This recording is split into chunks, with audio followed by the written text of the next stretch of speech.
રાજકોટમાં થયેલા અગ્નિકાંડ બાદ ફાયર સેફટી અંગેની ઝુંબેશ ચાલી હતી, જ્યારે હવે શાળાઓ શરૂ થતાં પોલીસ દ્વારા સ્કૂલ વાન ચેકિંગ કરવાની ડીસા શહેર ટ્રાફિક પોલીસે ઝુંબેશ હાથ ધરી છે,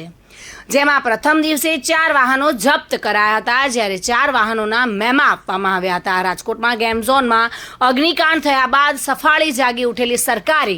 રાજ્યભરમાં શાળા, કોલેજો, ટ્યુશન ક્લાસીસ, મોલ, હોસ્પિટલ, કચેરીઓ, જાહેર સ્થળોમાં ફાયર સેફટીની સુવિધા છે કે નહીં તે અંગેની તપાસ હાથ ધરી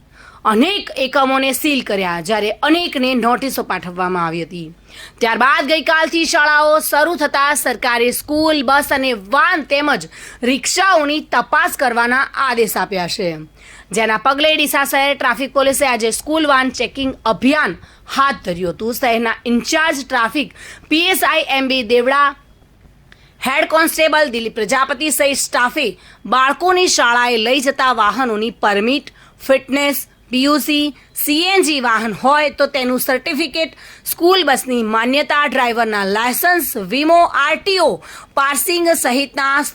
સાધનિક કાગળોની તપાસ હાથ ધરી હતી, જેમાં સ્કૂલ વાહન તરીકે ફરતા 4 વાહનોને ડિટેન કરવામાં આવ્યા હતા અને 4 વાહનોના મેમા આપીને પાવતી આપવામાં આવી હતી।